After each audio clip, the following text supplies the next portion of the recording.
de genética de la conservación. Entonces, está publicado en una revista que no es gratis, se llama Plant Ecology and Diversity, y al rato se los puedo mandar, ¿sí? Entonces, este es un artículo que contiene tanto la parte numérica de individuos como la parte genética.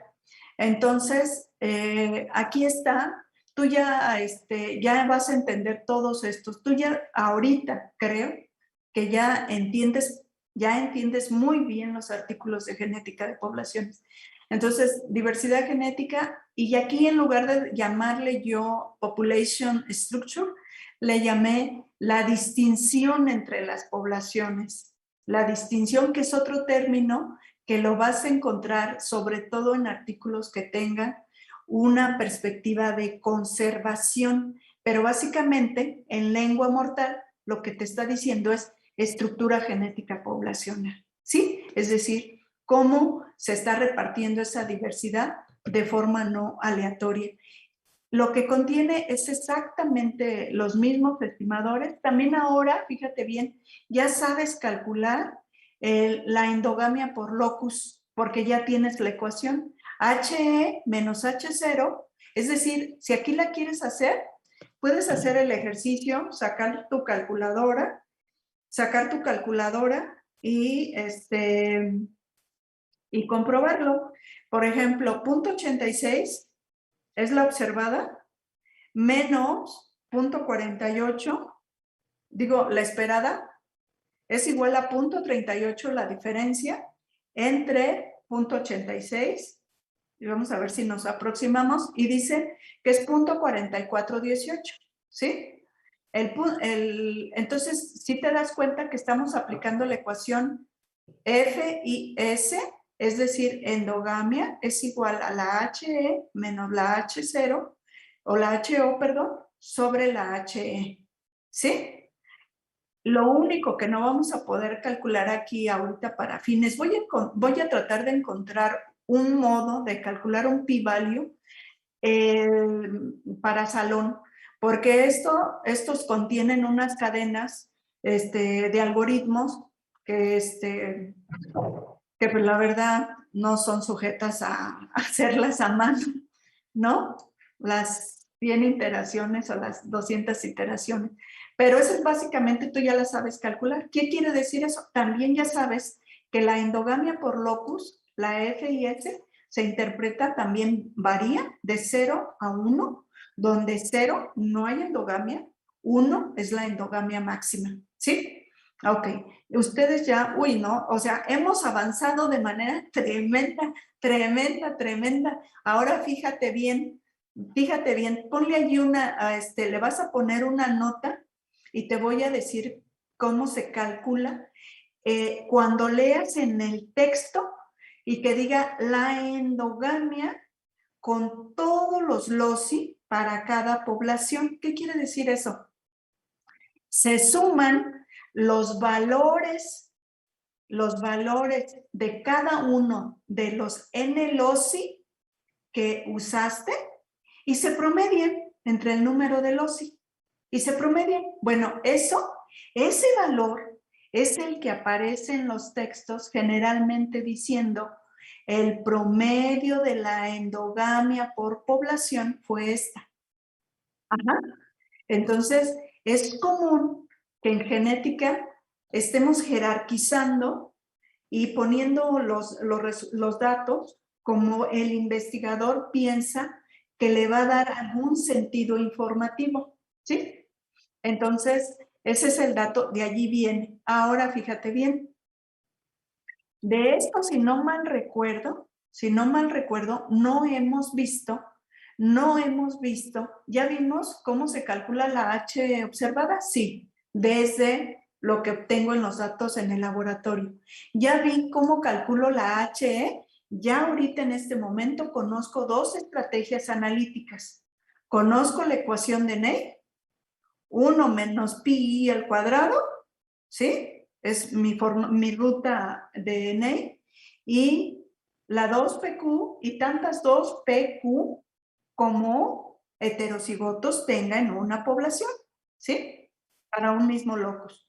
Ya también la sé calcular. Ahora, también ya sé calcular esta endogamia. Ah, fíjate en esta endogamia de las poblaciones.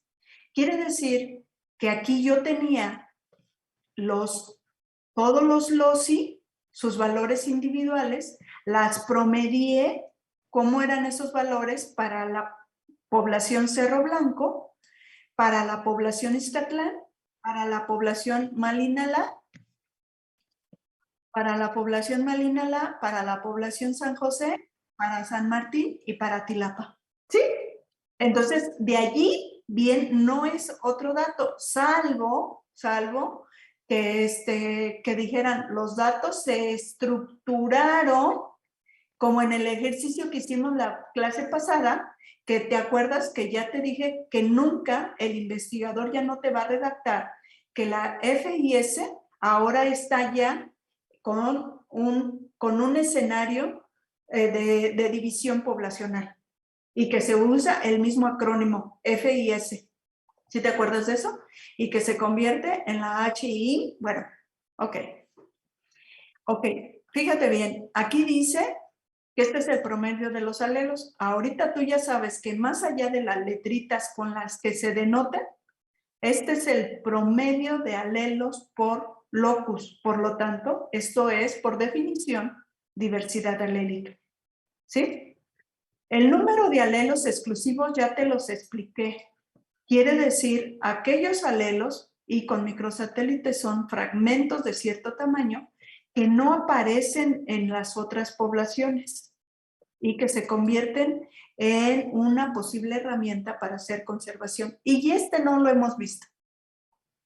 Ok, ¿qué es esto del número efectivo de alelos? El número efectivo de alelos es una medida que propuso Kimura con base, y es una de las derivaciones de la teoría neutral. ¿Cómo se saca y qué quiere decir? Ok, primero te voy a decir qué quiere decir. El número efectivo de alelos es el número de alelos que se requieren en teoría, para obtener los niveles máximos de heterocigosidad en una población. ¿Sí? Es el número de alelos que necesito para obtener los niveles máximos de heterocigosidad en una población. Ok. Entonces, ¿qué quiere decir eso? Quiere decir que es una medida que solamente la vas a poder aplicar con marcadores moleculares que te detecten los heterocigotos. Por eso siempre la vas a ver en los artículos de microsatélites, ¿sí? Ahora, ¿qué quiere decir eso? Fíjate bien lo que quiere decir. Dice que es el número de alelos que tú necesitas para obtener los valores máximos de heterocigosidad. Quiere decir que se está enfatizando a la heterocigosidad como una de las medidas importantes para conservación o para las poblaciones. Siempre hemos defendido, o sea, interpretado que mientras más heterocigosidad tengamos en las poblaciones, a esa población le va a ir mejor en términos de persistencia. ¿Por qué? Pues porque tiene potencialmente más alelos que podrían enfrentar posibles cambios ambientales y que en consecuencia esos cambios ambientales, si son hostiles, no se lleven, no extingan a la población. Cuando una especie ve extinta una de sus poblaciones, cada una de estas poblaciones extintas se llama una extinción local, ¿sí? Es decir, el término técnico de extinción local no se refiere a que en una localidad se vaya todo, se refiere a que en una población de una especie se te extingue. Y uno de los propósitos de la genética, no de la genética de poblaciones, sino de genética de la conservación, es evitar la extensión de las especies. Y si las especies las vemos como unidades, representadas como unidades discretas en el espacio, que se llaman poblaciones, nosotros queremos evitar la extinción de las poblaciones en su última instancia, ¿sí? Entonces, fíjate bien cómo se interpreta esto. Por ejemplo, para Cerro Blanco, y este es un promedio, solo es un promedio. ¿Qué quiero decir que es un promedio?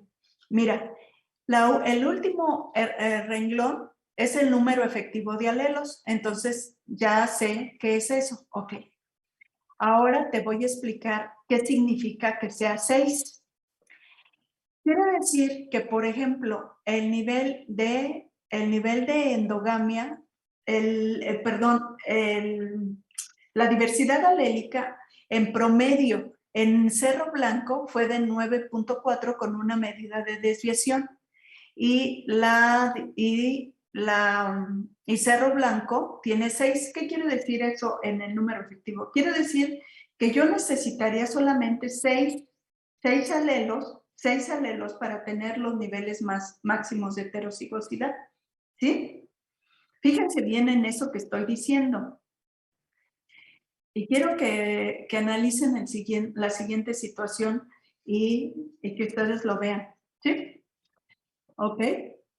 Aquí viene la ecuación, que no es otra cosa que el inverso de la diversidad genética de Ney. Esa la voy a checar porque la veo como un poquito extraña esa ecuación. 1 sobre la sumatoria de las P y E al cuadrado. Ahorita la checo, ¿sale?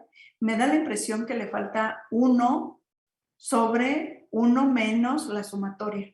Pero puede ser que yo lo esté recordando mal. Pero ahorita lo verificamos. Eso no me preocupa.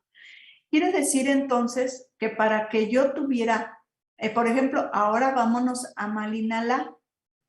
Malinala dice que tiene una diversidad alélica de 8.4 y que yo necesitaría 5 en promedio para que tuviera los niveles máximos de heterocigosidad. Ahora bien, les voy a preguntar una cosa.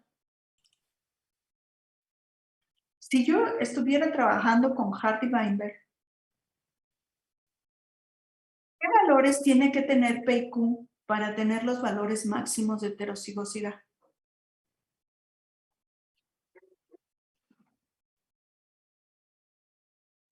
Punto 5 y punto 5. Punto 5 y punto 5. ¿Todo el mundo entiende por qué? ¿Quién habló? ¿Quién habló? Yo, ¿Anuar? Anuar Salomón. Ah, ok. Gracias, Anuar. ¿Todo el mundo entiende por qué? Ok, bueno. Entonces, aún así que parezca que todo el mundo entendió por qué, todo el mundo tiene ahorita la posibilidad de usar una hoja de cálculo de tipo Excel. El que no, diga claramente que no, para ver si es potencialmente que hagamos el siguiente ejercicio rápido. ¿Todo el mundo? Ok, abran un Excel. Abran un Excel, por favor.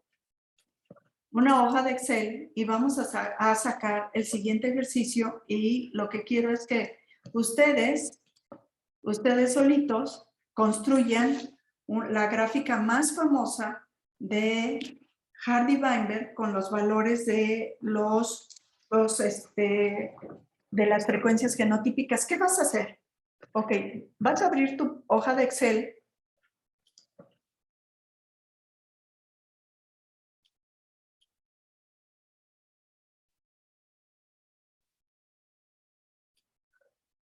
Vas a abrir tu hoja de Excel y en esa hoja de Excel, vas a hacer lo siguiente. Vas a hipotetizar lo siguiente de situación. Vas a poner en tu columna Déjenme compartirles para que me vayan ustedes siguiendo.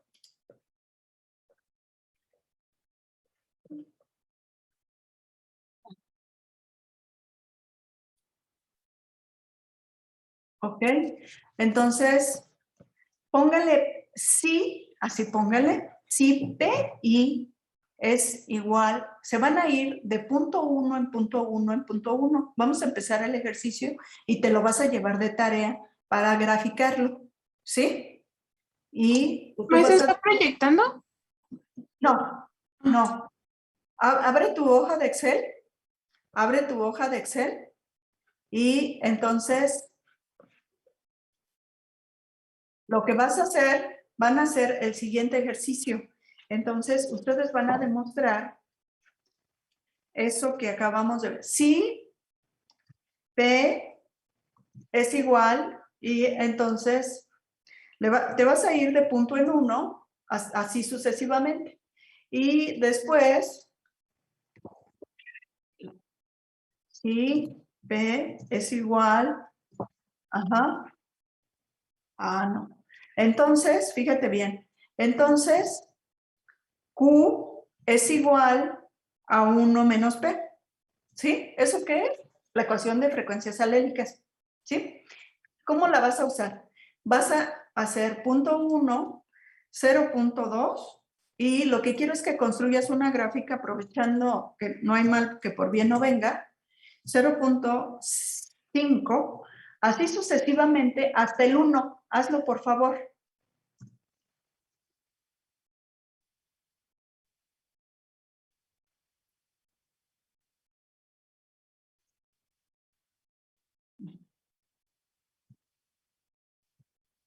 Ajá.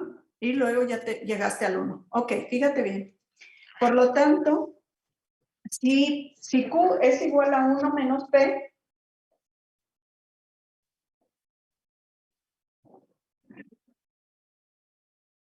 si 1 es igual a 1 menos P, quiere decir que esta es igual a 1 menos esta celda.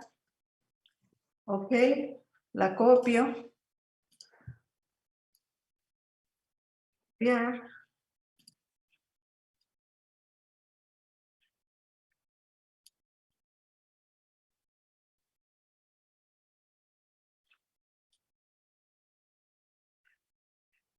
Ok, ya estamos, fíjate bien. Entonces, lo que está aquí es Hardy-Weinberg en frecuencias alélicas. Ahora, lo que vas a hacer es Hardy-Weinberg en frecuencias genotípicas. ¿Qué quiere decir eso? AA, AA y AA. ¿Y esto lo que quiere decir? Esto lo que quiere decir, entonces, esto son las frecuencias genotípicas. Esta es P cuadrada. Esta es 2PQ y esta es Q cuadrada, ¿sí? Ajá. Entonces, tengo un Hardy-Weinberg de alélicas y un Hardy-Weinberg de frecuencias genotípicas. Y lo que vas a hacer es razonar qué le va a pasar a la siguiente generación. Por lo tanto, esta es igual a esta al cuadrado, no me acuerdo cómo se saca en mi hoja, pero ustedes lo saben, en la suya, sáquenlo por favor. Potencia, a ver si dice potencia. Potencia, ok. Ajá. Número es esta, coma al cuadrado. Ok. Entonces, lo haces. Ok. ¿Sí? ¿Sí? Y ahora lo que voy a hacer es edición, copiar y voy a reemplazar esta y le voy a decir nomás que la celda es la C3. Ah, pues está bien, la C3. No, la B3. Ok, la B3. La B3. Okay. Potencia, B3. Entonces, Ay, una coma, caray. Ok, ya entonces todo el mundo está así, ¿sí? Ok, ahora vas a sacar edición, copiar, edición, pegar. Muy bien. Ahora voy a sacar la 2PQ, sería 2. Esto es igual a 2 por esta,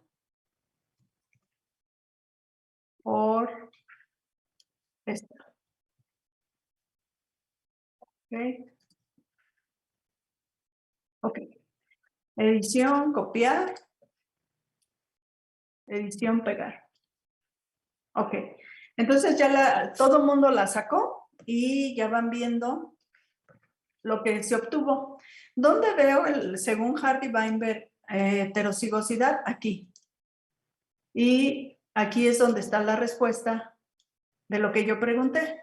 ¿Cuándo se obtiene el valor máximo de heterocigotos? Es decir, de frecuencia genotípica de heterocigosidad.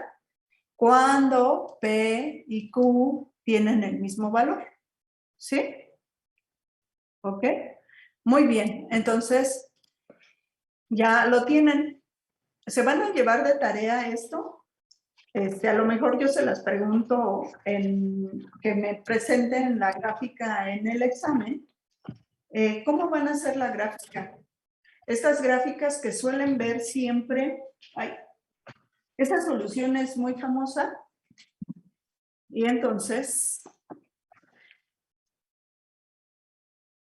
fíjate bien, esta solución cuando te da este tipo de gráfica, tú la vas a graficar. ¿Sí la ven? Ok. Ok. La vas a graficar para este ejercicio, para este ejercicio. Pero entiende lo siguiente, entiende lo siguiente. Si tú tuvieras 3 alelos, la frecuencia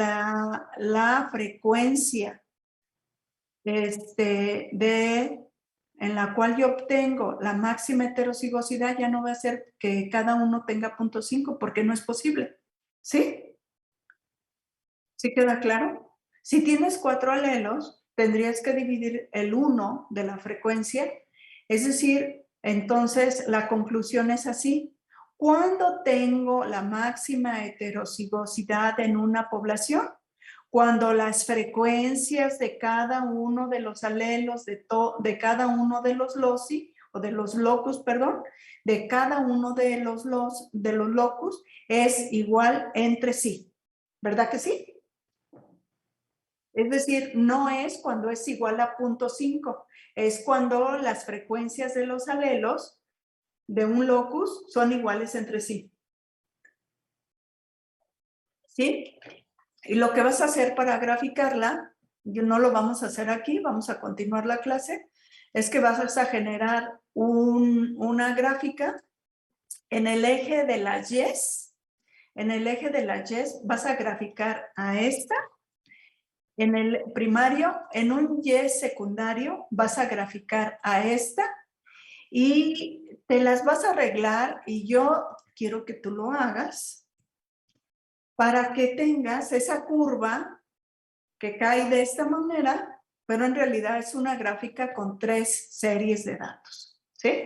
Y solita te va a hacer la graficación de que va a ir subiendo, va a alcanzar una cima en el punto 5 y va a cambiar. Y yo te propongo lo siguiente, que la hagas para un locus con 2 alelos y que la hagas para un locus con 4 alelos, para que vayas siendo más reflexivo, ¿sí? Ok, muy bien. Ahora les voy a seguir presentando. Eso es lo que está pendiente la ecuación, pero ahorita la disierno. Okay. Quiero presentarles esta.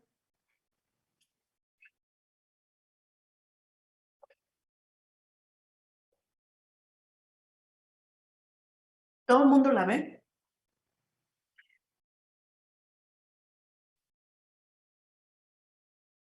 Ok, ¿qué es eso?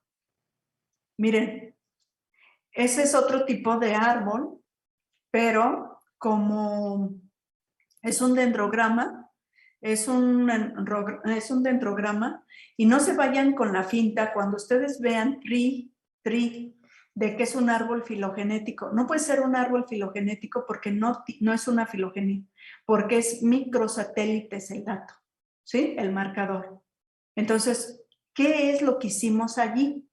Lo que hicimos allí fue sacar la distancia genética de los 171 individuos con los 8 loci que se utilizaron para genotipar a esos 171 individuos.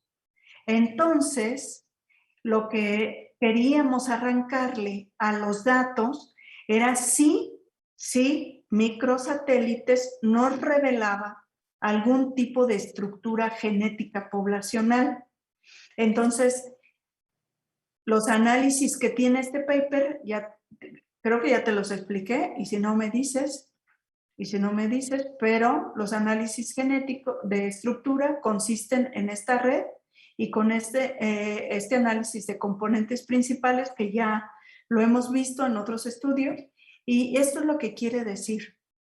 ¿Qué quiere decir esto? Más allá de que sepas, cuando uno ve esta clase de figuras, en lo que se fija, primero tienes que identificar que es una red de genotipos, es decir, de similitudes. Aunque veas la palabra tree de árbol, ¿no? Y dice no enraizado, neighbor joined, ¿no? Es un método de evolución basado en las distancias genéticas de esto. Si leemos el paper, ahí vamos a poder saber si fue la distancia genética de Ney o si fue otro tipo de distancia. Aquí lo más importante es que fíjate que el marcador molecular reveló estructura. ¿Por qué digo que reveló estructura en esta red?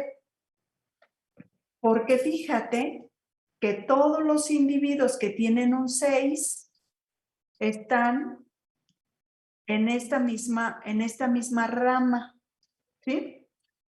Se están marcando otros, pero no los peles, por favor. Están en esta rama de aquí. Ahora, estos, por ejemplo, estos que están en esta parte el 3 se mezcla.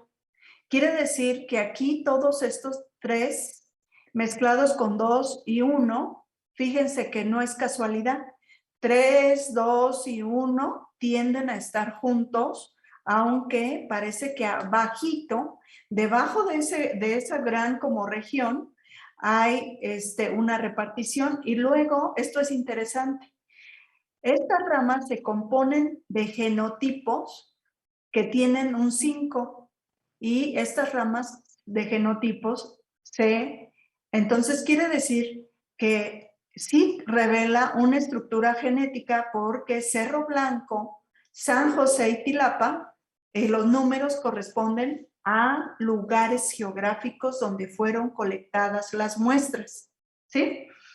4 San Martín, 5 Malinalá y 6 Izcatlán. Ok, y esa es la razón por la cual se publican los mapas de distribución de las... Aquí es donde yo veo que Izcatlán, que sale una ramita, son 6, que 5 está por acá, que 4, y que 1, 2 y 3 están bien pegaditos, y ya leyendo el paper, dice que 1, 2 y 3 tienen menos de 6 kilómetros en distancia geográfica. ¿Sí? ¿Esto qué quiere decir? Que efectivamente el marcador molecular revela una estructura genética poblacional con base en esta red de genotipos, y ya no es una red como de los RAPIDS. Esta la podíamos haber hecho también como en un tipo de dendrograma como el de los datos de RAPIDS, pero esta me pareció muy interesante porque se suele estar publicando mucho con microsatélites y la interpretación es una red de similitud. ¿Por qué? Porque el marcador es microsatélites. Ahora fíjate bien, ¿Qué otro dato le arrancamos aquí a este? Cuando uno ve, por ejemplo, que una rama se compone de, por ejemplo, son puros cuatro, es decir, una sola zona, 5, 6, y esta que está mezclada, te lo voy a interpretar así. Este que está aquí, este 3, por ejemplo, insertado, con más de donde en esta le decimos esta rama basal, esta rama donde se anudan esta partecita de aquí de la rama, ok, esta. Decimos entonces que este genotipo, fíjate bien, no digo que el individuo, digo que el genotipo migró o que hay migración de genotipos. Y queremos adrede, sabemos que los genotipos están contenidos en los individuos, pero lo que queremos hacer énfasis es en el proceso microevolutivo que se llama flujo génico. No tanto que los individuos estén caracterizados con eso, sino que los genotipos están migrando. Eso es lo que hacemos, ¿sí? Esta red de genotipos basado en un procesamiento estadístico, también se reveló, esta estructura genética se reveló en este análisis de componentes principales. A diferencia de componentes principales del artículo de RAPIDS, donde presenta 3 ejes, aquí solamente presentamos 2 ejes, porque fíjate bien, los 2 principales ejes explicaron casi el 50% de la varianza entre los genotipos. Pero aquí lo interesante es esto, y la interpretación es así. No sabemos aquí, porque tendríamos que ver los datos de las correlaciones individuales que encuentra el componente principal. Aquí no sabemos, pero lo que sí es cierto es que ocurre lo siguiente. En un espacio de las coordenadas, los individuos de un cierto lugar que están etiquetados con el número 6 se mezclan con los individuos que están más al norte, Entonces yo necesito estar recordando, ustedes que no tienen este paper en la cabeza, yo necesito recordar que 6 es la más sureña y que 6, esto que está aquí, no sé si lo alcancen a ver, pero les voy a mandar el paper. Esto que está aquí es el polígono de la reserva de la biosfera Tehuacán-Cuicatlán, ¿sí? Y lo que está aquí es un mapa de elevacional que es un modelo que considera las cotas altitudinales, la topografía, y entonces dibuja claramente cómo es el ambiente escarpado desde su suelo, ¿sí? Esto que ustedes ven aquí, como negro,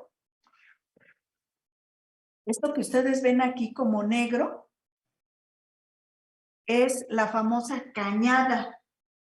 Es así, y esto es la razón por la cual toda la gente que conoce el Valle de Tehuacán-Cuicatlán dice la cañada de Cuicatlán, Esta es la famosa cañada, que es un cañón, en sentido estricto es un cañón profundo. Entonces, lo que está diciendo aquí, fíjense bien qué interesante. 1, 2 y 3 están pegaditas, 4 y 5, 4 pues puede estar un poquito más alejada, pero forma parte como de un agrupamiento en la distribución geográfica. Ok. Estos datos no los voy a perder de vista para entender el siguiente resultado acá. Aquí perfectamente 6 se separa de 1, 2 y 3, 4 y 5. Ya me está diciendo que en esta especie yo tengo lo que se llaman grupos genéticos naturales. Cuando tú no le das a tus agrupamientos alguna etiqueta y entonces tu marcador molecular, por los algoritmos que usa, te los agrupa, decimos que nos presenta grupos genéticos naturales. Exactamente como el clúster de Rapids nos presentó 3 grupos genéticos naturales. ¿Por qué queremos saber grupos genéticos naturales? Porque pueden estar sujetos a la conservación. Esa es la razón. El marcador es microsatélite y no tiene la potencia para revelar mi historia evolutiva. Entonces no le creo. No le doy una interpretación evolutiva, le doy una interpretación meramente de procesos microevolutivos de flujo génico, por ejemplo, como tal. Ok, este 6 se fue para allá, pero en los análisis de componentes principales quedó más cerca de 1, 2 y 3, a pesar de que ser la más sureña. 5, 4 y 3, lo que nos está diciendo este análisis de componentes principales es lo siguiente, que no me dijo la otra red. La otra red también sí me informó de migración de genotipos, me informó de una estructura genética poblacional, me informó de grupos genéticos naturales y este PSOA además me hace lo siguiente. Me dice, hay 2 ejes que explican la variación en tus datos de genética de poblaciones y te voy a decir que de un eje quedan 5, 4 y parcialmente 3. Y que del otro lado queda 1, 2 y 6. Y esta 6 es la que nos dio dolores de cabeza de interpretarlas. La interpretación que le dimos entonces es lo siguiente. Que 1, 2 y 3 me forman una unidad geográfica que por la distancia geográfica, ellos tienen una mayor interacción, los individuos de eso, porque la especie se ajusta al modelo de aislamiento por distancia. Y que la presencia de la organización en el análisis de componentes principales de 6, de los individuos de 6 con 1, 2 y 3, con 1, 2 y 3, implicaba que todos los genotipos que estaban en 6 habían migrado desde 1, 2 y 3 y no tanto que habían convergido o originado un proceso de colonización y allí mutaron. ¿Sí me explico? Es decir, estamos pensando o estamos proponiendo que aquí seguramente ya se nos extinguieron o a nosotros nos faltaron de muestrear poblaciones que sirvieran para brincotear o para mover en modo escalonado al flujo génico. No tanto que viniera botando desde aquí hasta acá, ¿sí? Sino que seguramente aquí la interrogante es si nos faltan poblaciones muestreadas o ya se extinguieron, considerando la alteración tan fuerte que tiene el paisaje, no solamente en tiempos actuales. El Valle de Tehuacán-Cucatlán tiene una historia de uso de al menos 10,000 años. Entonces es muy posible que esta transformación del paisaje no sea reciente, ¿sí? Entonces, fíjense, ustedes, alguna vez les dije que el que no sabía que era genética de poblaciones, que una vez que la fuera conociendo, iba a entender por qué es una de las ciencias más robustas.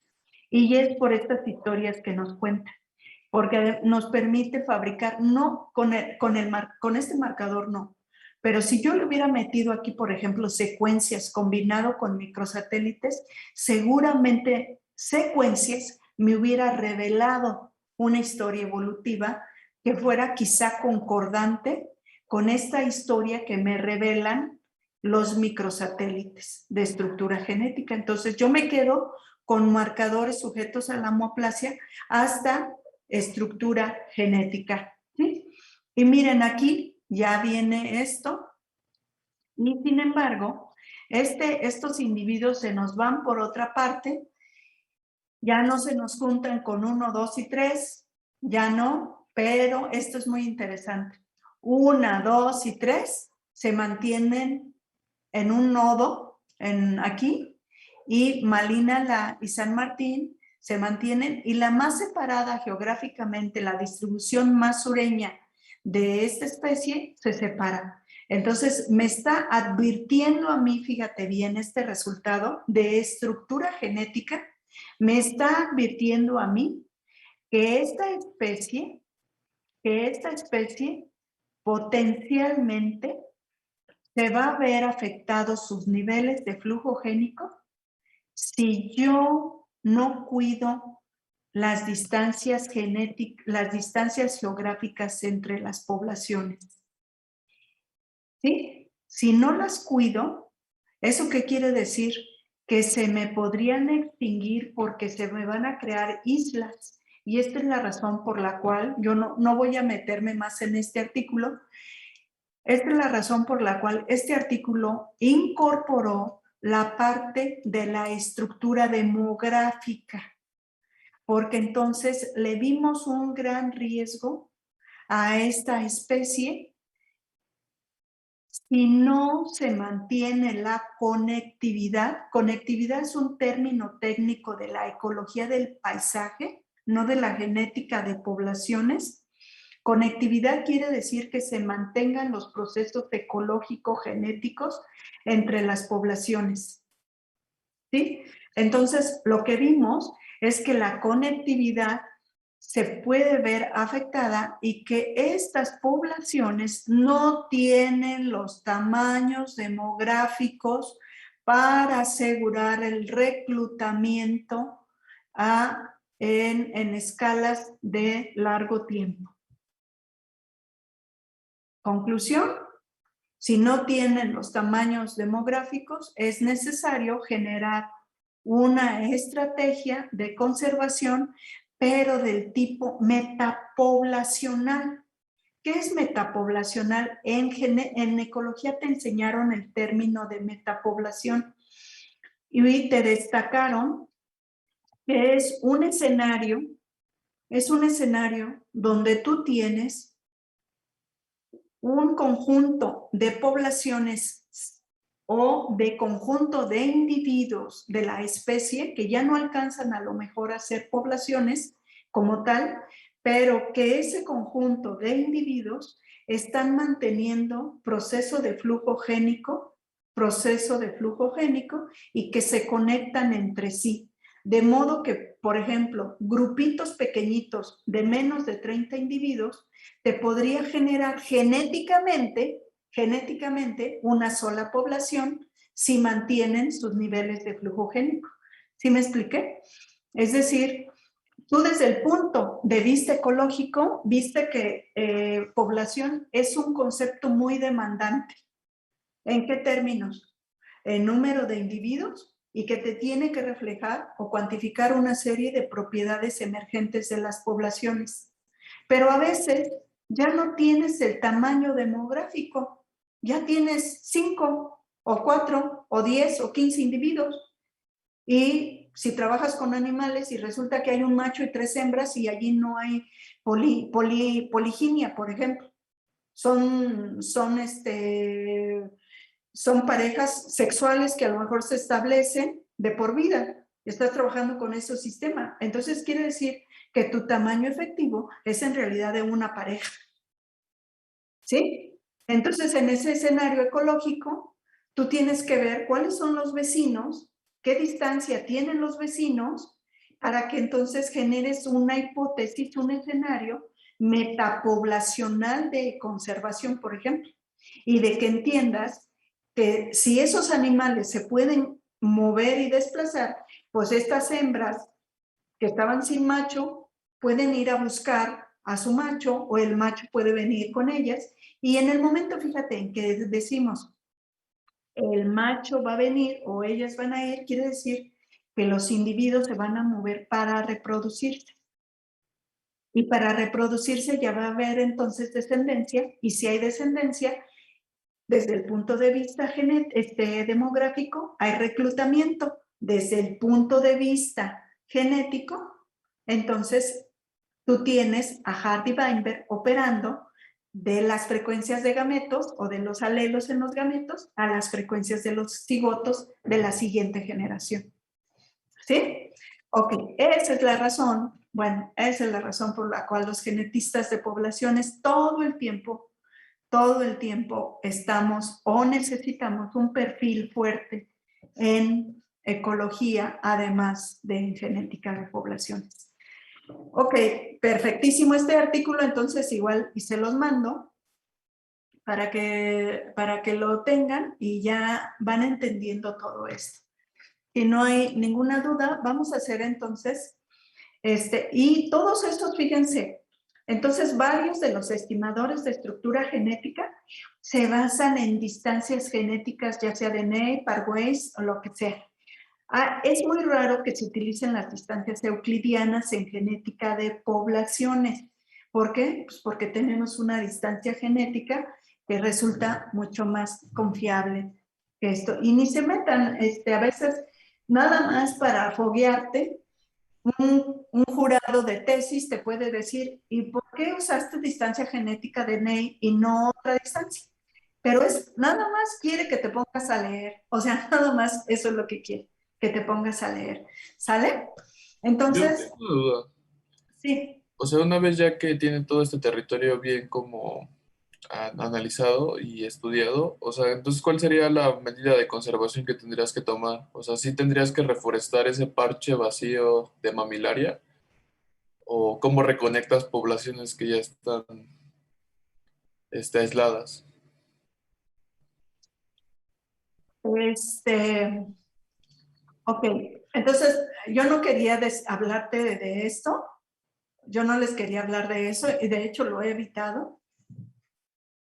Ok, cuando nosotros vemos esa estructura genética, nosotros, esos grupos genéticos, este grupo de 6, este grupo de 5, este grupo de 4, este grupo que parece que se mezclan todos y es por el modelo de aislamiento por distancia al que se ajusta esta especie. Esto nosotros, Miguel, le damos una interpretación de tipos particulares. En conservación, en genética de la conservación, tenemos una historia y te la voy a contar brevemente. La conservación se reconoce como una de las crisis de la diversidad desde mediados de 1985 formalmente. Hay un libro que es un clásico, un clásico. Román, ¿tiene que ver con esto? O quieres que comente y después participas o preguntas. Si quiere, termine, profesora, y Sí, ahorita ok. le comento. Bueno, entonces, lo que nosotros hacemos, Miguel, es que primero nos están identificando estos grupos no aleatorios, eso es muy importante. En el momento en que yo no sesgué, no le dije agrúpame a priori, no le dije nada, le dije identifícame con base en los algoritmos tal cosa, entonces quiere decir que yo aquí tengo una estructura genética producto que no me la explico por el azar. Es decir, hay procesos subyacentes, y aquí el paper los trae, invocamos a la deriva génica porque el tamaño efectivo de las poblaciones ya es muy pequeño, lo invocamos al efecto de la deriva génica, invocamos por el hecho de que tengamos alelos exclusivos y que no se estén moviendo a los otros lugares, invocamos al proceso de mutación, ¿sí? Entonces, pero flujo microsatélite tiene una capacidad fuerte, muy fuerte. Microsatélites tiene un poder para identificar en un tiempo relativamente corto, y esto es, si me lo preguntas en años, en los últimos 5,000 o 10,000 años, si estas poblaciones tenían flujo génico. ¿Qué quiere decir esto? Que a lo mejor en los últimos 10 años no, sino en los últimos 10,000 años sí. Ajá. Entonces, por eso te digo, y de hecho existe, es una tesis de maestría de una alumna mía que fue crucífera, una de sus 3 especies, y las analizó con secuencias de cloroplasto. Lo interesante es que secuencias de cloroplasto reveló esta misma estructura. Y ya hablar de secuencias de cloroplasto que tiene una tasa de mutación mucho más lenta que microsatélites quiere decir que esta estructura es muy, pero muy antigua y que quizá lo que yo estoy viendo reflejado es un proceso más histórico, más que reciente. Porque si ahorita tú vas al paisaje, el paisaje está fuertemente fragmentado, fuertemente, ya no hay continuidad. Pero además, crucífera tiene una particularidad. Le gustan los suelos altamente salinos. La gente que conozca el Valle de Tehuacán o que haya viajado a Oaxaca, ciudad de Oaxaca, por la carretera libre, se va a encontrar un pueblo que se llama Teotitlán. Bueno, allí donde está Teotitlán se termina Puebla y empieza Oaxaca políticamente hablando. Allí empieza la distribución de esta especie en unos macizos que parece que no hay nada. Son unos macizos con una pendiente, son casi paredes verticales calcáreas que te tienes que mover con mucha cautela o echarte de panza para colectar con mucha cautela porque se desmorona completamente ese suelo calcáreo. Entonces andamos con mucho cuidado en el campo para tomar estas medidas. Ok, entonces la propuesta que hicimos fue, juntamos el resultado de la demografía con el resultado genético y dijimos, lo más sureño que apenas está, y esto sureño, no creas, además aquí nadie de ustedes preguntó por qué 1, 2, 3, 4, 5, 6, 7, 8. Si poblaciones necesita al menos 30 individuos o 20. Pues la razón es muy sencilla, era el total de individuos que había en esa pared. El total de individuos que había en esa pared. Entonces la pregunta es, ¿se están originando por dispersión o la población es un relicto de algo más grande? Ese es un reto, es un desafío, siempre saber si son poquitos porque son los que quedan o son poquitos porque están apenas llegando. Es un desafío que desde una perspectiva más filogeográfica se podría tratar de entender. Y te digo, mi alumna tiene la tesis, si la quieres buscar en la Bibi de la UNAM y echarle un ojo a los resultados, la verdad no es porque yo haya sido la directora, está bien bonita la tesis, la escribió una chava que se llama Nelly María López Ortiz y es del 2017 la tesis de maestría. Son 3 especies y una de esas especies es esto, y ella lo hizo desde una perspectiva filogeográfica. Entonces lo hizo con marcadores. Y lo interesante, entonces nosotros dijimos, tenemos entonces un grupo genético en el norte compuesto por 1, 2 y 3. Y tenemos otro grupo genético donde parece que se está aislando y no recibe más que lo que ella ya contiene ahí, que es el 4, y lo mismo pasa en 5 y lo mismo pasa en 6. Pero la historia del PCOA nos estaba revelando que estos genotipos están más cercanos con 1, 2 y 3, pero son justo las más alejadas. Entonces nosotros, parsimoniosamente,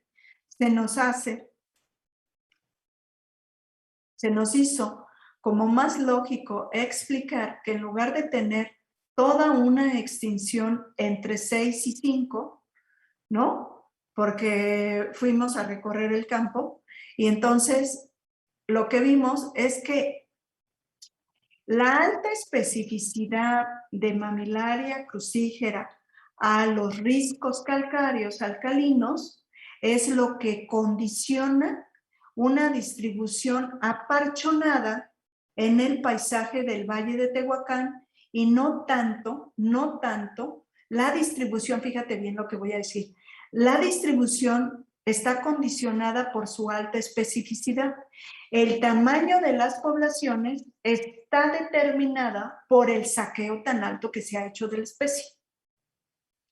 ¿Sí me expliqué? Es decir, Parece que el saqueo no ha logrado extinguir una sola población, pero donde ella encuentre el microambiente idóneo, sobre todo del suelo, es donde ella se ha establecido. ¿Sí? Entonces quiere decir que ella es muy eficiente para dispersar sus semillas a más de 70 kilómetros de distancia y que van a germinar solo si encuentran las condiciones microambientales. Entonces, nosotros lo que hicimos fue decirle a la gente interesada en conservación, tenemos 3 grandes unidades genéticas de conservación desde el punto de vista de los datos genéticos, que es lo del norte, la 4, la 5 y la 6. La 6 es muy importante porque está representando quizá un proceso biogeográfico de dispersión y no lo podemos cancelar. ¿Qué quiere decir que no lo podemos cancelar? Que los poquitos individuos de aquí, de hecho, como es una especie que está en riesgo, nosotros no tenemos que publicar las coordenadas precisas de las especies en riesgo por protección. Entonces, estos cerros calcáreos, mucha gente los ve y dice, ah, pues no hay o sí hay. Pero además como sí son difíciles porque son paredes, entonces eso más o menos la ha protegido, más o menos. Por ejemplo, en Tilapa, tú tienes la siguiente situación. La gente es muy celosa de este recurso y la protege aparentemente mucho. Pero ahorita en muertos, crucífera viene de sus espinas en cruz, y quizá no se alcance, no, fue la foto de la revista, no fue foto del artículo, fue la foto de la revista, no fue aquí, pero ahorita voy a ver si las encuentro porque en internet se confunden mucho las mamilarias, pero eso de las espinas en cruz, yo nunca le había dado ninguna relevancia cultural, pues resulta que ahorita la gente en muertos va a hacer cruces para sus muertos y van y sacan, pero así como si fuera pasto, a crucífera y hacen cruces con crucífera. Entonces, o sea, no nos dejan, por ejemplo, a nosotros entrar a colectar, hay que ser muy cautos con esas poblaciones, con esa gente. Nos han corrido y con muy malas palabrotas, o sea, presentándoles el permiso y todo, pero pues no quieren, pues, ¿no? Entonces, ahí es donde uno se pregunta qué es conservación, ¿no? Entonces, este es el término técnico cuando uno quiere hacer conservación con marcadores sujetos a la homoplasia. Se llaman en inglés management units y también ya lo habías visto en RAPIDS, en el artículo de RAPIDS. Cada uno de los 3 clústeres que identificaron los RAPIDS con quetzales se propusieron como una unidad genética de conservación y management, quítate el prejuicio, para fines de conservación no es manejo, es conservación, es protección. Quiere decir desde que sus niveles de diversidad alélica y genotípica, los resultados revelan que esa es un grupo genético natural, ¿sí?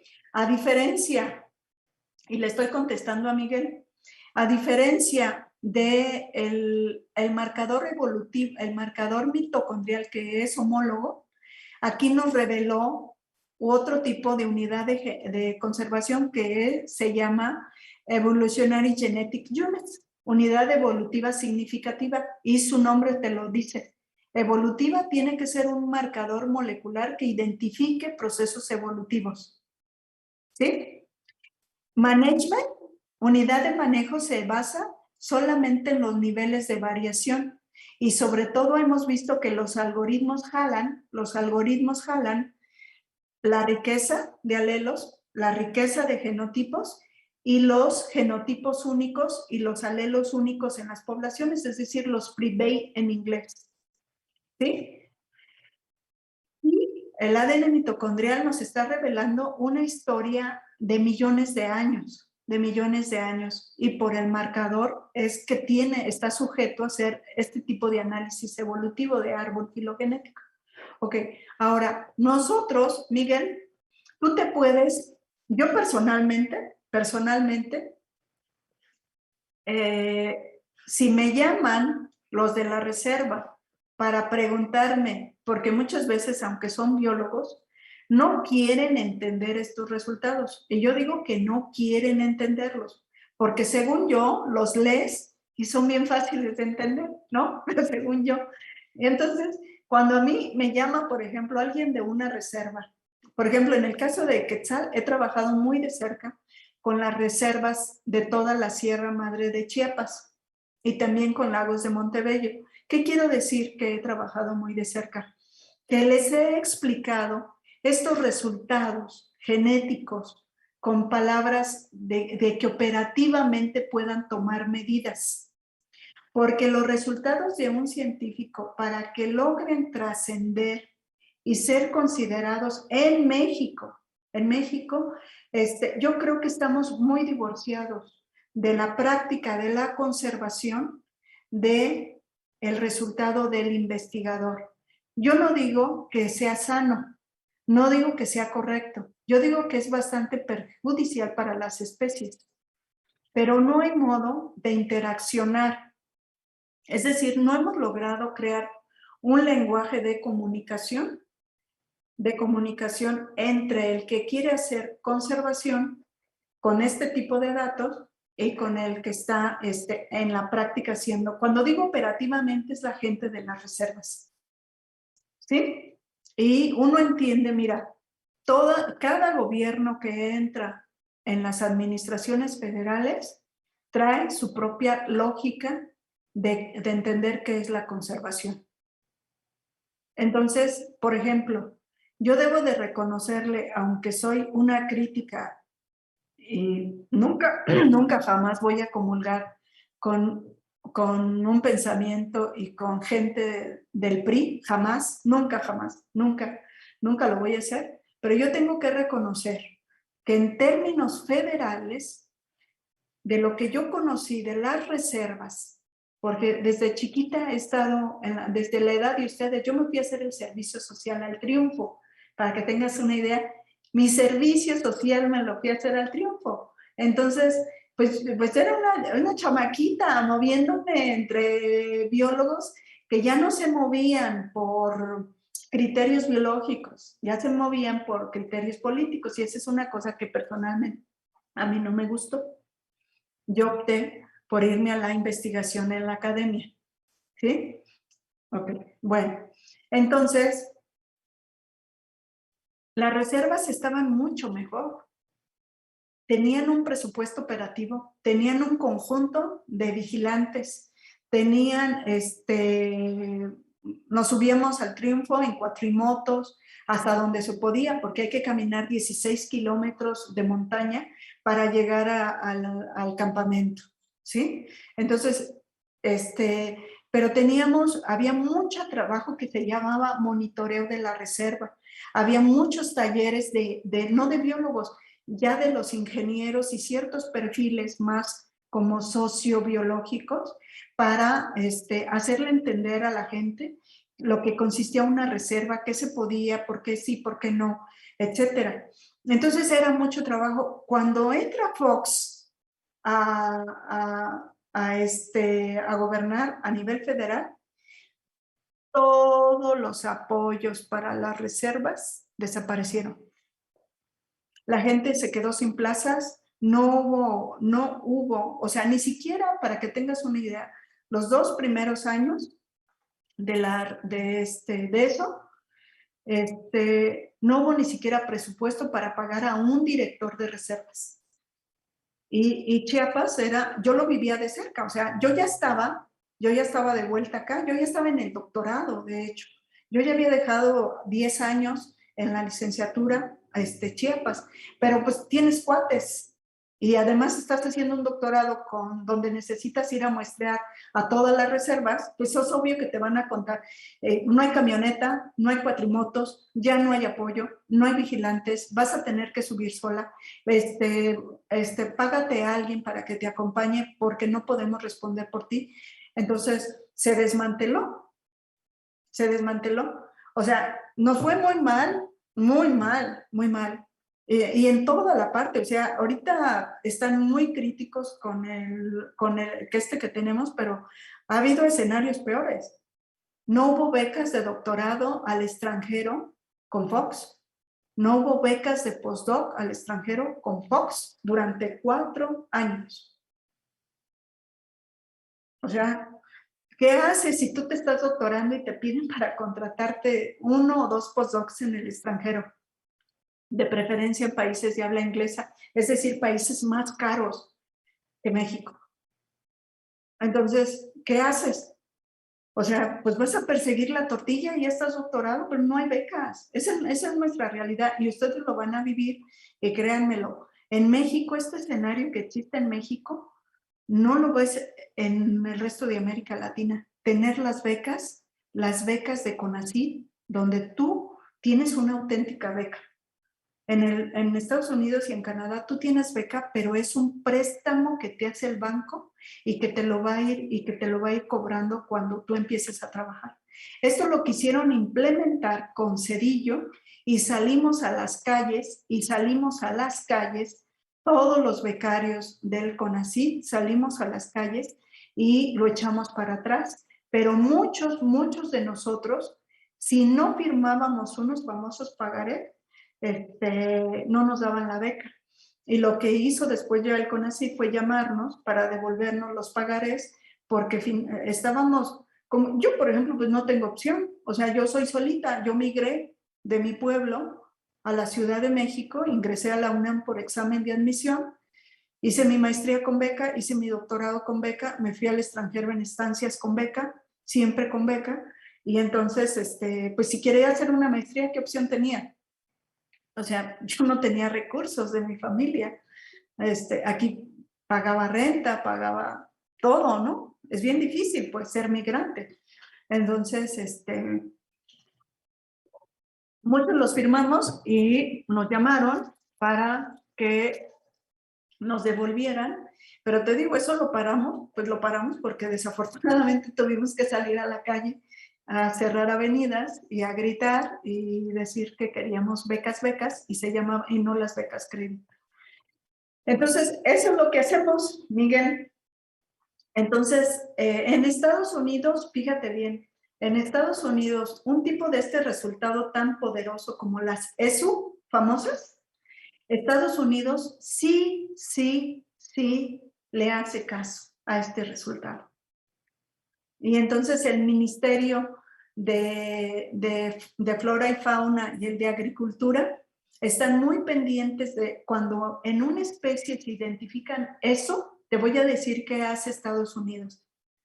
Estados Unidos detecta que un cierto grupo de investigadores detectó una ESU, por ejemplo, para un ave, y considera entonces que todo lo que está en su territorio tiene una prioridad para ser protegido. Y le van a echar más ganas a la protección, es decir, las ESU sí pueden ser, sí han dado resultado. El problema es que pues en México se ignoran, ¿no? Entonces, esa es la historia. Cuando ustedes sean grandes, cuando se titulen y le extienda a la UNAM un diploma que los va a validar como biólogos capacitados para ejercer la profesión, eso es lo que quiere decir. Ustedes van a tener que tomar una decisión y yo se los he dicho muchas veces, ¿cuál es tu compromiso con la biología? Entonces, ustedes pueden tener desánimos auténticos cuando se enfrenten al mundo real. Porque está rodeado de Homo sapiens y Homo sapiens es una especie muy voraz. Y hay individuos buenos y hay individuos muy malos. Entonces siempre mi recomendación es no te desanimes. Donde quiera va a haber gente buena y gente mala, siempre, pero no vaya que tu ánimo no decaiga. tú sigue adelante y lo más para mí es siempre pórtate de manera honesta y correcta. Honesta y correcta. Y eso van a ser como dos estandartes que te van a distinguir. Aunque te tachen de menso los demás, aunque te digan, aquí el que no roba, no, pues no avanza, hombre. No. O sea, no te cases con esa filosofía, porque si no, nunca vamos a cambiar, ¿no? O sea, la corrupción, si la adquirimos nosotros, pues ya nos amolamos. Ya nos amolamos. Entonces, yo personalmente, en Chiapas he trabajado desde siempre.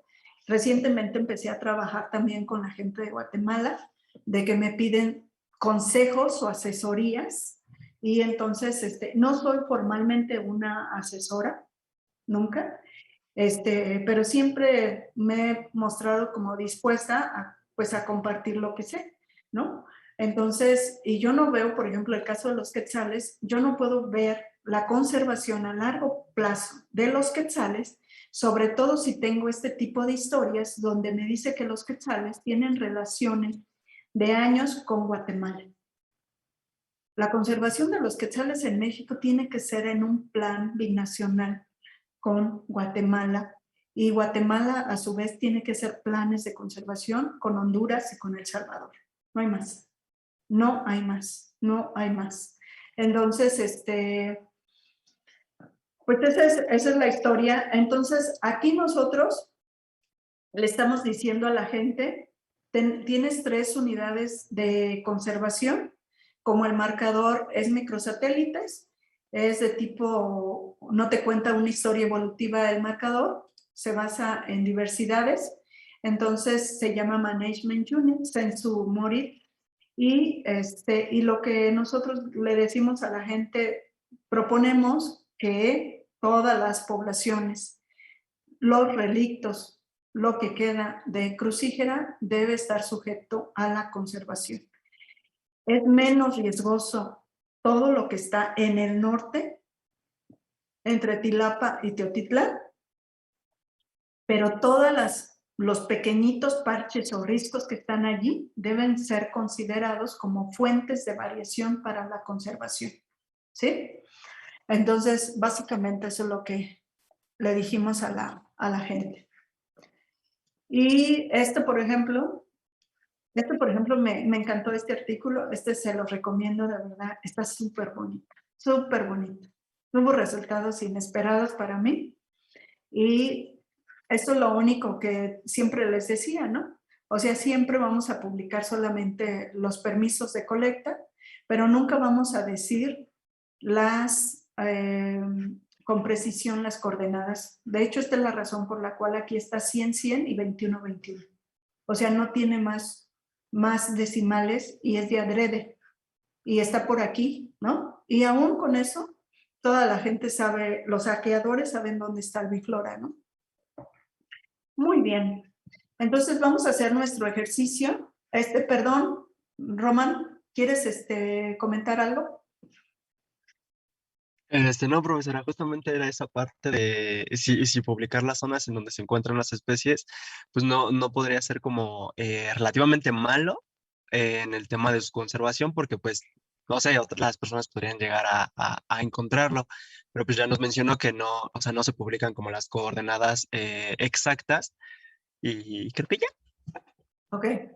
Sí, no se publican y yo los invito a que vean, por ejemplo, en el artículo de secuencias del Quetzal, vean la sección de agradecimientos, los cuales casi nunca leemos, nunca leemos porque pues como que no nos interesan.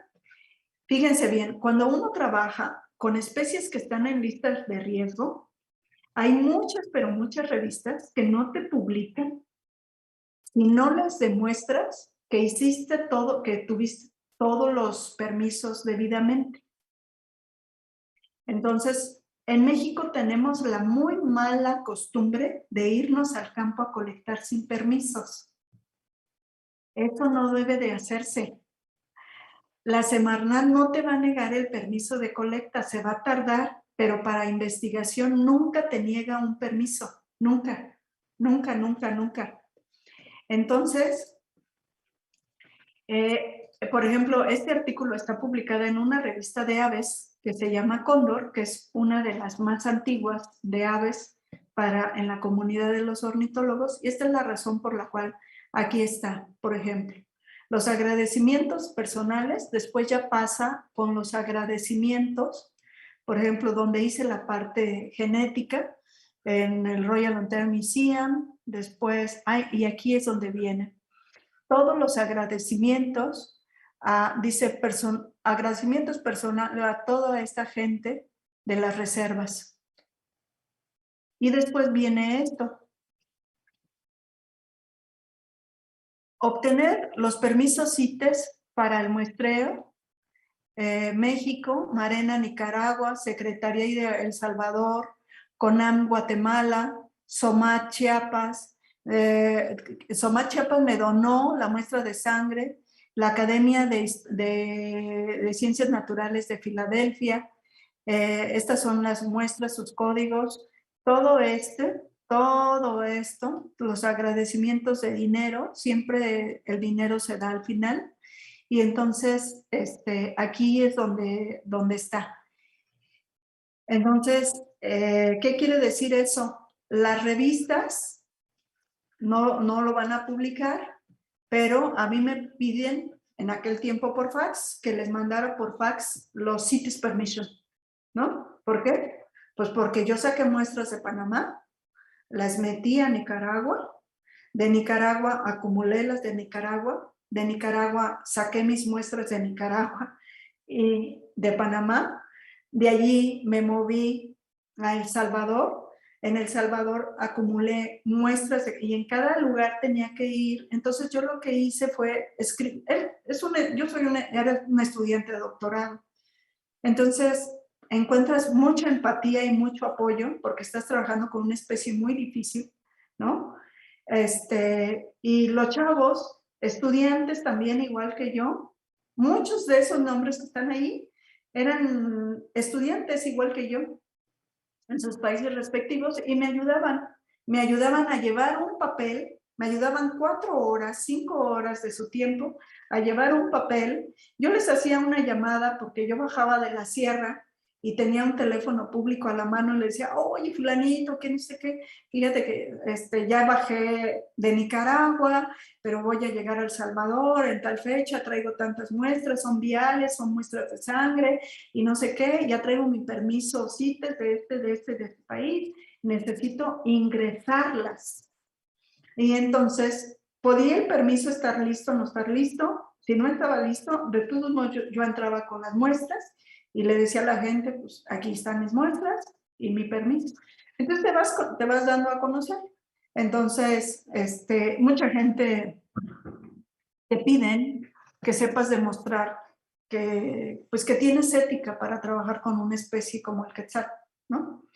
Entonces, y es ética donde sea, ¿no? Entonces, yo prefiero tener una muy, muy mala fama de exigente, trabajadora y que muy rigurosa, a hacerme una mala fama de gente floja, indiferente y mal hecha con mi trabajo. He evitado ponerme esas etiquetas. Mis alumnos se han sorprendido. Los de cuando estaba en ciencias no tanto, pero en Iztacala desafortunadamente había una muy mala costumbre, por ejemplo, en las salidas de campo. En las salidas de campo yo voy a trabajar en full time. Y no soy negrera, no me gusta que me digan que soy negrera porque ellos se levantan a las 6, yo me levanto a las 6. Ellos andan agachados en el campo de rodillas muestreando, yo ando agachada en el campo de rodillas muestreando. O sea, ellos son 30, 35 años más joven que yo, pero todavía doy el ancho para trabajar. Todavía doy un día que ya no doy el ancho, pues ya me quedaré en el laboratorio, ¿no? Viéndolos y dándoles la bendición a mis alumnos y que todo vaya bien. Ok. Bueno, vamos a continuar. Y bueno, estas cosas en conservación son muy importantes también. Y esos comentarios que parecen brevarios culturales son muy importantes porque, quieran o no, por ejemplo, quieran o no, yo tengo apenas 16 años trabajando con mamilaria. Entonces,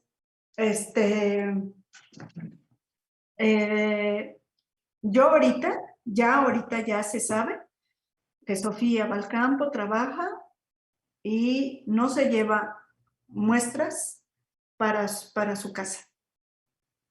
Corta tejido. Y ya no a las vivas viendo a mis chavos porque se les antoja pues una mamilaria de este tamaño, ¿no? Y como llamamos las herramientas para muestrear, ¿no? Esa es la verdad. Pues tengo que andar a las vivas, sobre todo convenciéndolos de que no es ético. O sea, ¿para qué quieres un individuo si le hace falta el tamaño efectivo allí? O sea, eso es reducir el tamaño efectivo de la población, llevarte individuos que están generando flores, generando semillas, generando descendencia. Entonces, hay que ser muy congruente. Ser congruente en la vida cuesta, pero lo único que cuesta es dejar de ser perezoso y mal hecho. Eso es lo único que cuesta, no cuesta dinero. Muy bien. Bueno, vamos a hacer un ejercicio de distancia genética con Ney. Vamos a utilizar la ecuación que ya anotamos en la clase pasada y lo primero que tenemos que detectar en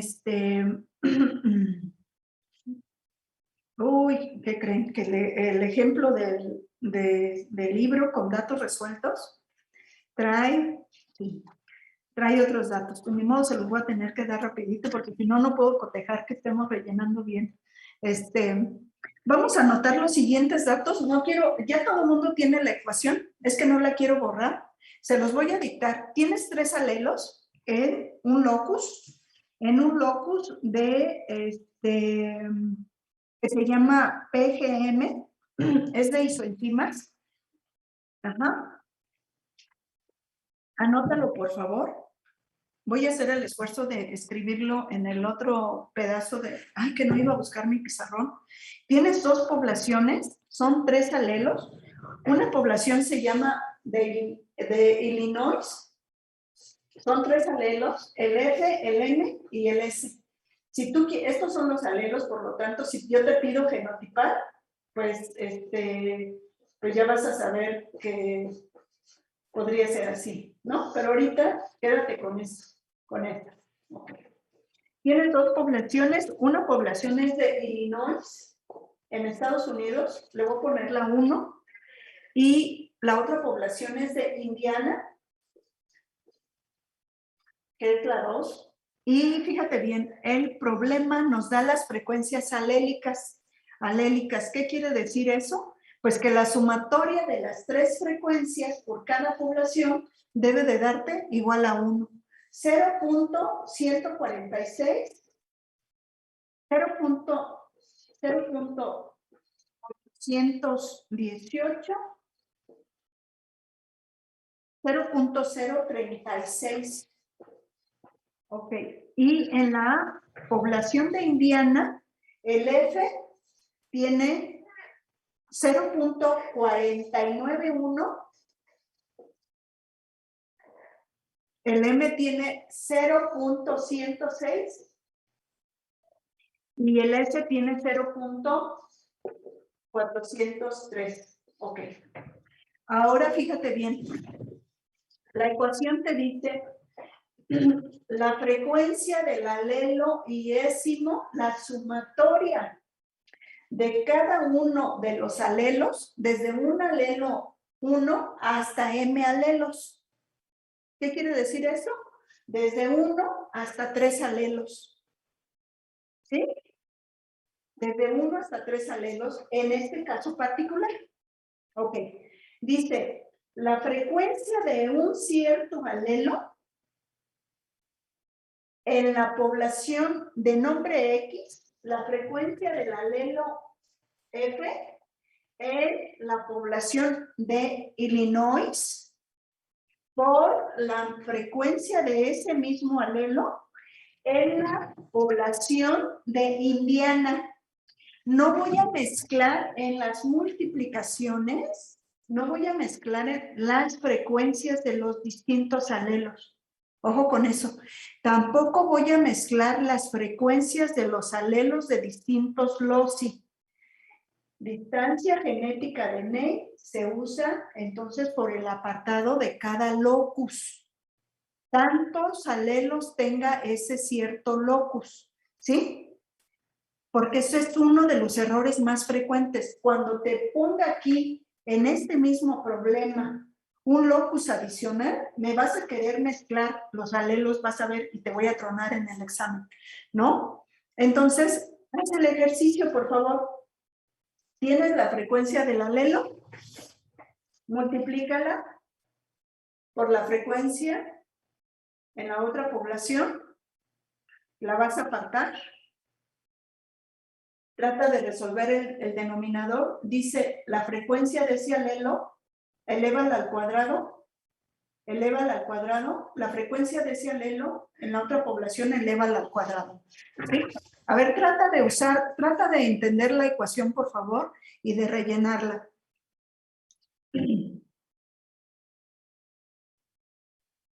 Si alguien resuelve la lógica de esta parte, por favor, me la dice. O de una vez, si ya tienen una idea cómo la van a rellenar, díganmelo para saber, para decirles si es correcto o no correcto y avancen.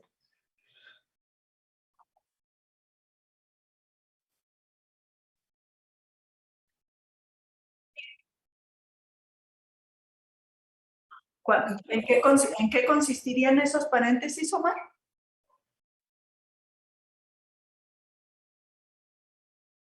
Es correcto.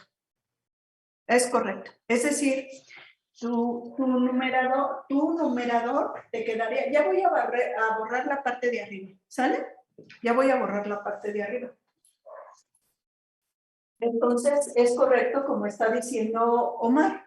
Primero, voy a entender la instrucción algebraica de este componente.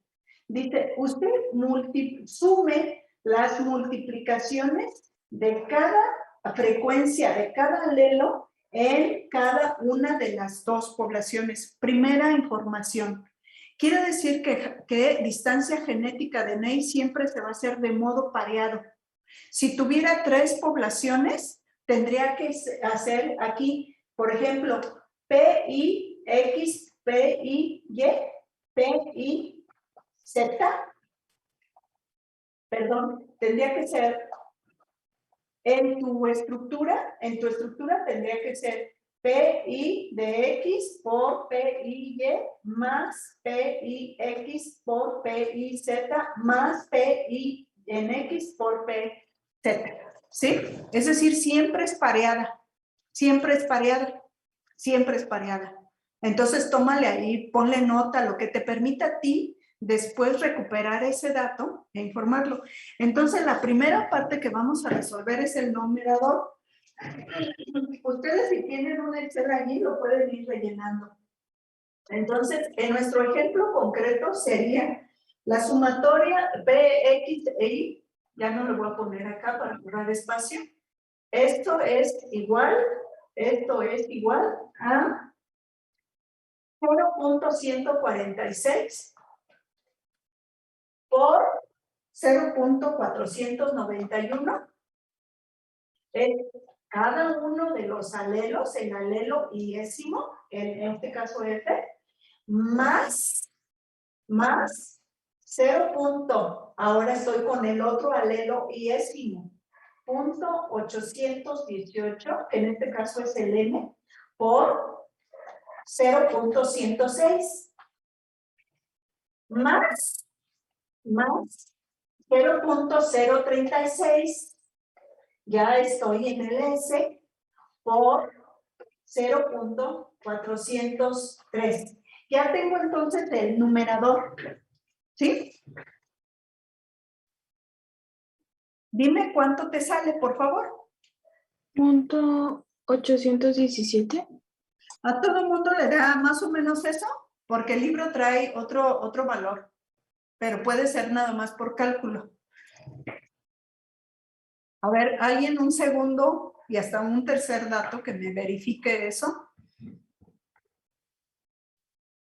0.17. Punto 172. Ok, entonces punto 173 trae el libro. Trae el libro. Pueden ser errores como de dedo, ojo con eso. Nada más asegúrense de hacer las multiplicaciones del cierto alelo en cada una de las dos poblaciones. Así se estructura algebraicamente, ¿sí? El paquetito así bien. Ahora vamos a resolver el denominador de la ecuación de Ney. El denominador de la ecuación de Ney es muy sencillo. Dice, antes de que usted saque la raíz cuadrada, es decir, esto elevado al punto 5 significa la raíz cuadrada, antes de que usted saque la raíz, asegúrese que primero elevó al cuadrado la frecuencia del alelo en una población, punto 146 al cuadrado, más punto 818 al cuadrado. Aquí sería el mismo alelo P y E, sería punto 146 al cuadrado. Después multiplique eso por la frecuencia de ese mismo alelo, también elevado al cuadrado en la siguiente población, y súmelo tantos alelos tenga. Eso es lo que quiere decir. ¿Sí? Entonces, ¿cómo se define el denominador? Ya voy a borrar la parte de él. Ya voy a borrar la parte de esta, ¿sale? Ok. Entonces ya todo el mundo entendió el numerador. Ahora, el denominador, ¿cómo va a quedar? Quiere decir, fíjate bien, la P y X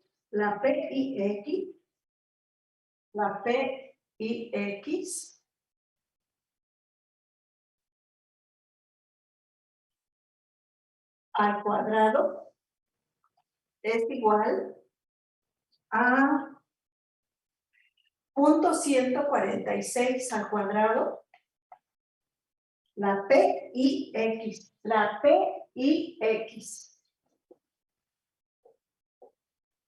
La P, el alelo iésimo al cuadrado. Entonces, acuérdate que iésimo es un término técnico de los matemáticos donde quieren decir que I puede adquirir F, M o S. Es decir, tantos alelos como ustedes. Okay. Más en la población X, el alelo iésimo ahora es el M, 0.818 al cuadrado, más 0.036 al cuadrado.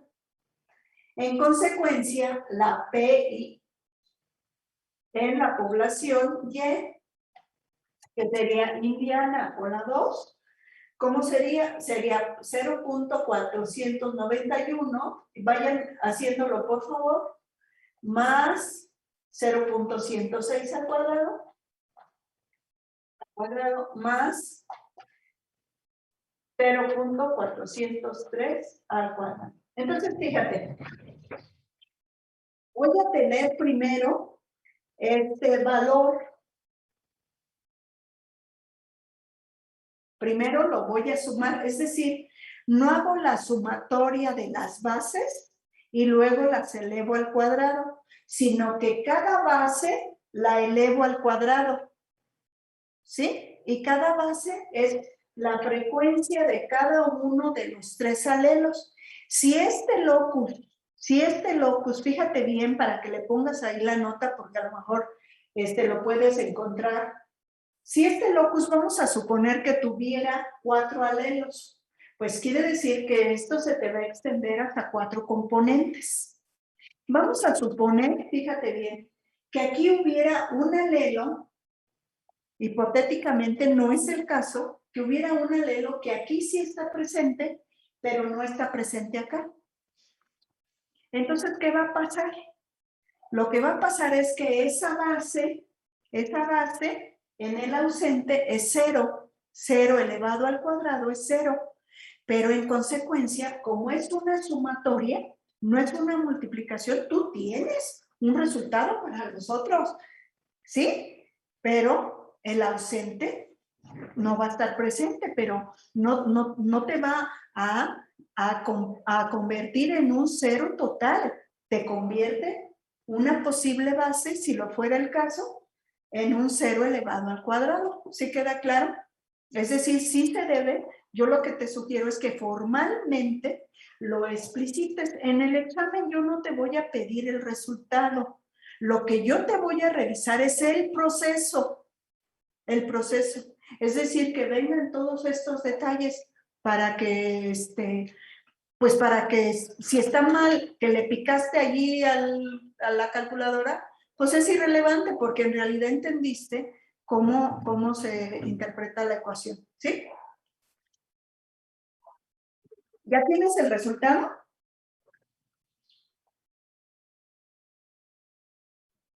¿Ya lo tienes? Para que me lo des, por favor.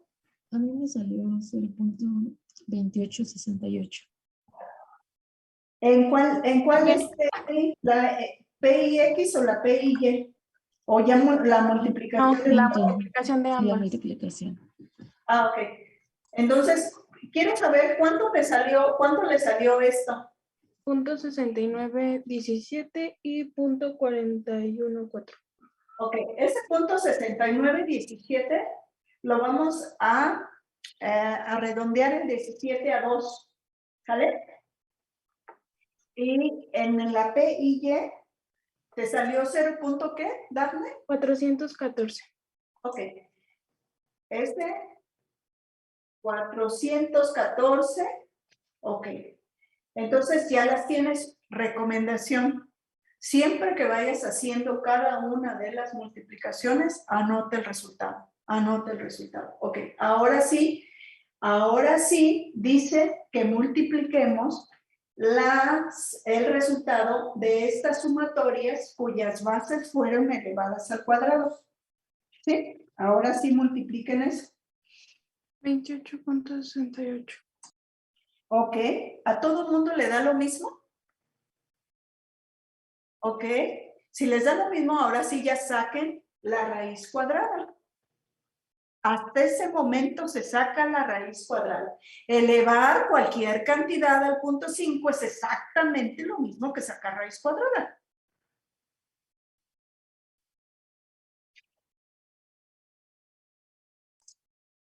.35 sería la raíz. Ok. Ok. 5.35 más o menos les da a todo el mundo la raíz. Ok, bueno, todavía no acaba.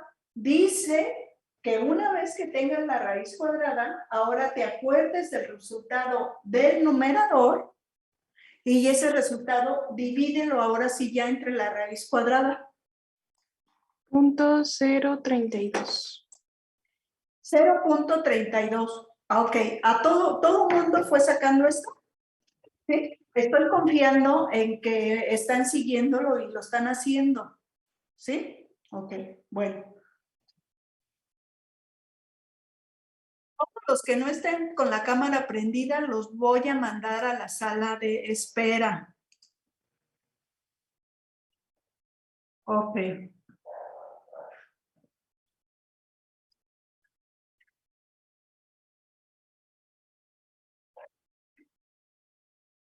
Ok.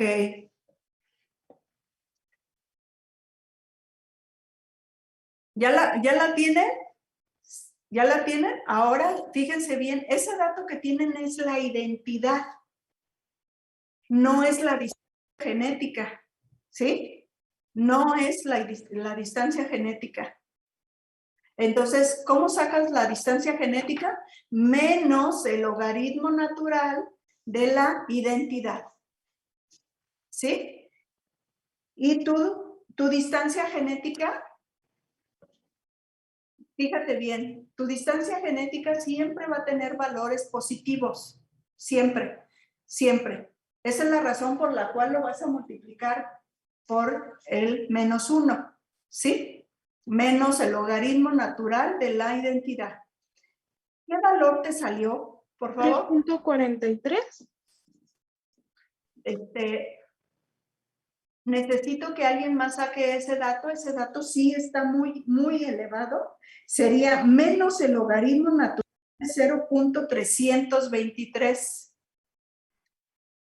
1.130. 1.130, ese sí es un valor, ya es un valor, ¿sí? Claro. Ajá, entonces fíjense bien, distancia genética de Ney siempre va a tener un valor positivo y las distancias genéticas no tienen acotamientos de valor. Una distancia genética igual a 0 significaría que son iguales las poblaciones en qué. Razónalo.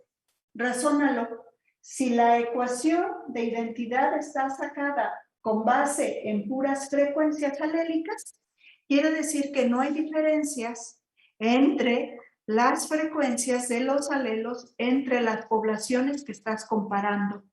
Eso es lo que significaría una distancia genética de N igual a 0. Ahora, mientras más grande sea el valor, decimos entonces que las poblaciones más se distancian genéticamente o que menos se parecen genéticamente.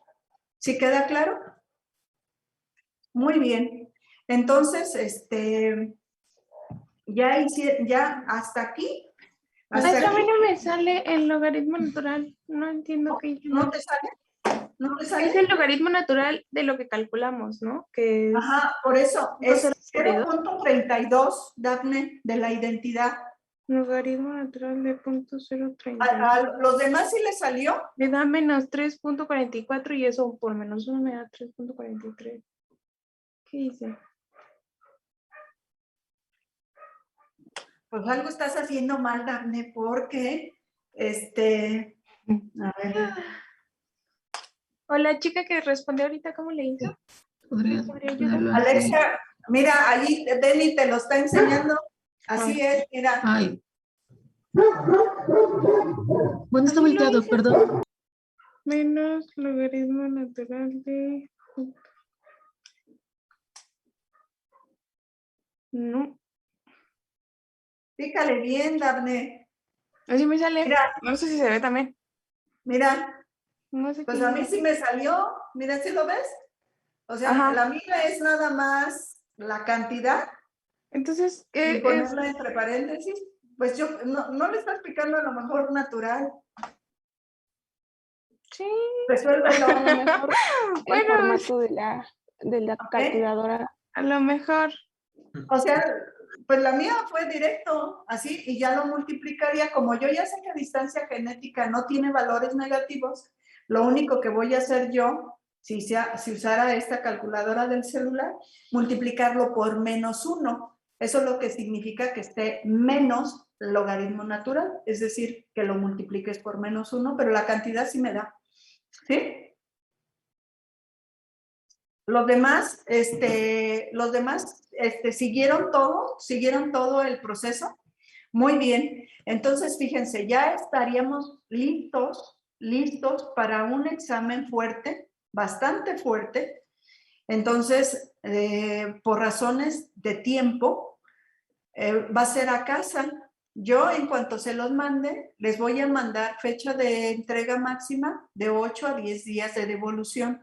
Aprovechen ese tiempo para hacer un examen de 10, detallado, exhaustivo, con lo que se te pide.